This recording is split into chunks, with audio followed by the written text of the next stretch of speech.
This is my 2017 Audi S5 that I bought from a salvage auction for a fraction of the price.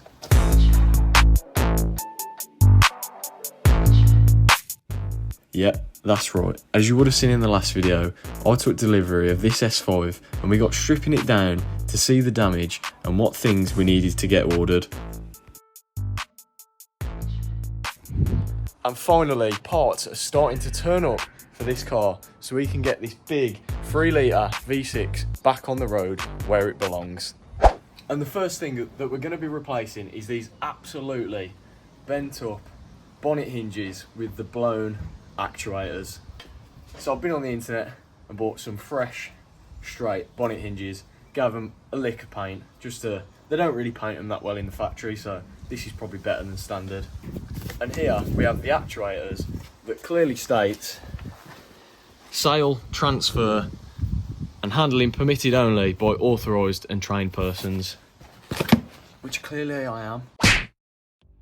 To start off, I fitted the actuator to the hinge, which just slides on, and 2 clips hold the actuator to the hinge, and it's exactly the same the other side, you just flip the clip around.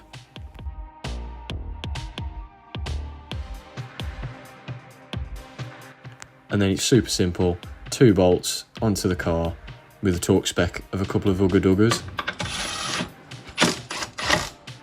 But of course, making sure the hinge is straight and with the lines that were left on the car before.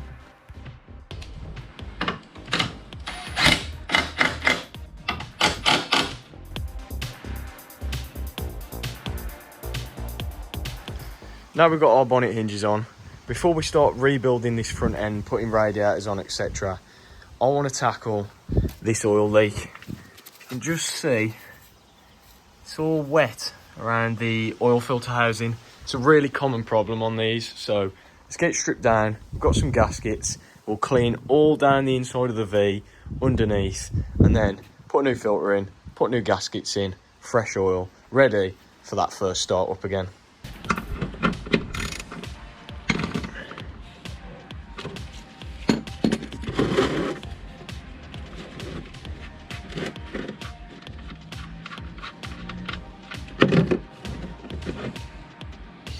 I may have forgot that this car has 7 litres of oil, so I had to do a bit of a tub switch. While that oil's draining, that reminds me, I called up Audi yesterday and gave them the VIN and reg of this car to see if they had any service history for it. Turns out whoever owned this pretty much got full dealership service history, so that is a very good thing. I think the last oil change was at 76,000 miles. The car's on 80, so it wasn't that long ago. So it's a good thing we can say it's now got full service history. Right, let's get to fixing this oil leak. First thing that needs to come off is the heat shielding. Then we've got to focus on getting the actuator out of the way. Just a clip and a couple of T30s, and then you can flip it straight over out of the way. Next up is 2 vac lines, one on the intake pipe and one on the turbo. And then we could finally start cracking off all 6 bolts for the oil filter housing, along with an inlet pipe for the turbo. Once the bolts are loose, it's just a few electrical connectors to push out the way, and then it's manoeuvring the oil filter housing out. Right, the new gasket's in. Let's try and drop it back in. I've cleaned up the block as best as I can. Let's get it back in. And of course, getting it back in is just that process in reverse. But let me tell you, getting it back in is definitely harder than getting it out.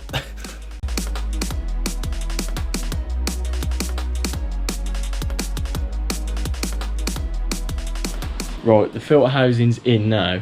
Now I just need the torque specs and the sequence to tighten it down properly. This is where ChatGPT, whatever you call it, I always say it wrong, AI is where it comes in. Let me do it. Hi, I have a 2017 Audi S5 and I'm replacing the oil filter housing gasket. What are the torque specs for the bolts and the torque sequence? Here we go. So we've got 10 Newton meters. It's giving me oil cooler, oil filter cap. It just goes on and on and on. Okay, so it couldn't find this picture because that's the one I was looking after, but I found it, took a screenshot, and that is the sequence we've got to do at 10 Newton meters. That is the oil filter housing all torqued down. I'm just waiting for 2 O-rings, one for this turbo line, it's not fully down, and this vacuum line. They should be here in a day or so.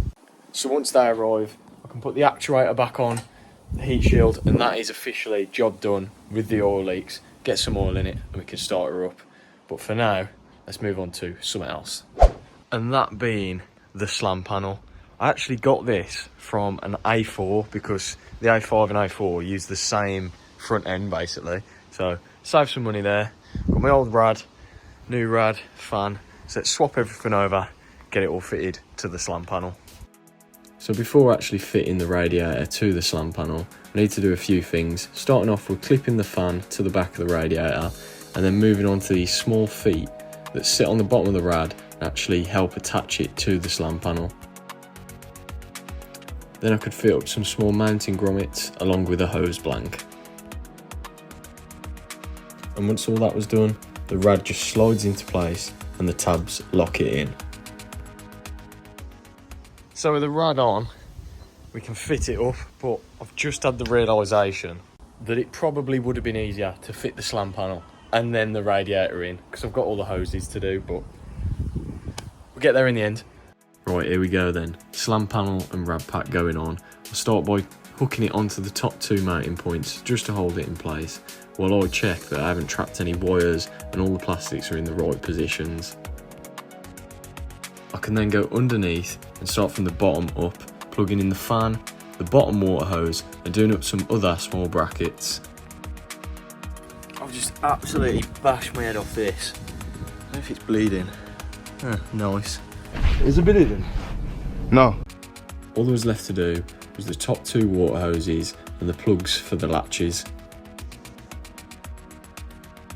And of course the main bolts for the slam panel. And if you are enjoying the content so far, please drop us a subscribe. Around 80% of people who watch aren't subscribed. It's completely free to do. And it helps the channel grow massively so I can keep bringing you great content to watch. And like that, it's starting to look like a car again.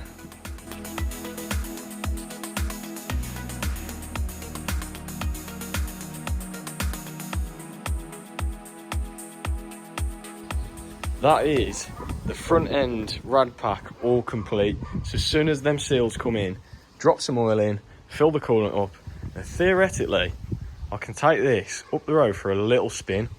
This is absolutely huge progress really. I'm buzzing.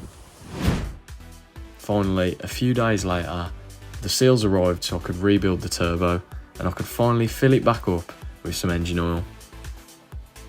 And I've gone with Motor's 5W30 engine oil.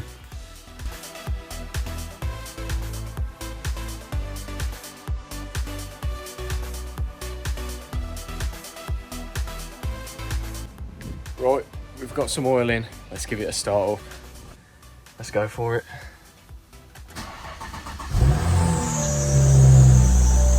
Oh, got a bit of a squeak. Probably just the belts.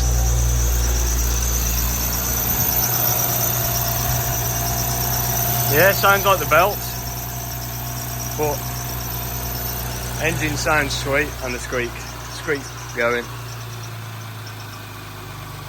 Nice. So now we know it starts all right. The next step is to get some coolant in and bleed it up, but we'll do that in a minute because we've got a familiar face to this channel now. When I have an issue, it tends to be the same person coming to help me out. And hopefully he can help me sort some of this disaster wiring.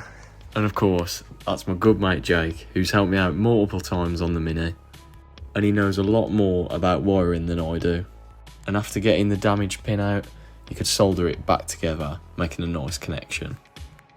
However, the headlight plug was proving a bit harder, so we went back to the office to have a rethink.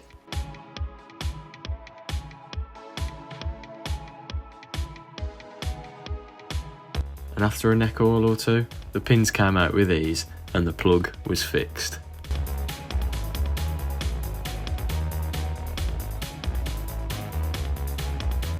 And now that's sorted, it was time to bang some coolant in. Before anyone mentions, yes, that is a milk bottle being used as a funnel. Don't knock it till you try it. We're bleeding up the coolant. The heaters are feeling nice and warm, so just keep an eye on that temp and that level. I think we can say that is sat at temp nicely. It's been a fair few minutes now. Let's let it drop and then we can take it a little test. Here we go then. First little test. So nervous. Let's go. Yes, we're going.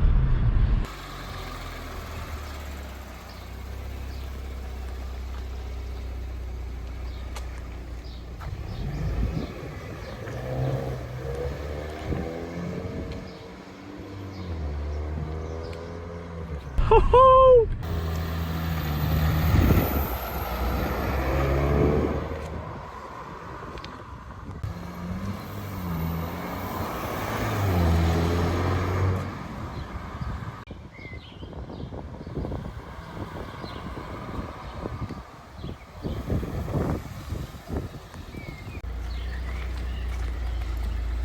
I think that's a successful test drive, don't you?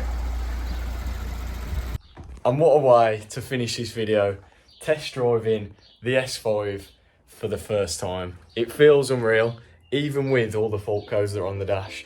But of course, that's what we're doing in the next video. So stay tuned. If you do enjoy the content, make sure you are subscribed and I'll catch you in the next one.